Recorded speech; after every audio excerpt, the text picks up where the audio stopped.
High friends, welcome back to the channel. आजचे आपले rich मोत्याचे दागिने बऱ्याचदा पारंपरिक वेशभूषा केल्यावरच घालता येतात। त्यांची रचना अशा पद्धतीची असते की ते वेस्टर्न ड्रेसवरही अगदी सहजपणे मॅच होऊन जातात। हे कलेक्शन तुम्ही शेवटपर्यंत पहा। आय होप तुम्हाला ते नक्कीच आवडेल। कोणते तुम्हाला जास्त आवडले ते मला कमेंट्स करून नक्की सांगा।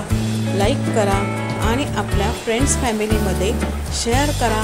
आपल्या चॅनलवर न्यू असाल तर चॅनलला सबस्क्राईब करा, बेल आयकॉन प्रेस करा, त्यामुळे तुम्हाला न्यू व्हिडिओचे नोटिफिकेशन लगेचच मिळेल। Thanks for watching, see you soon, bye.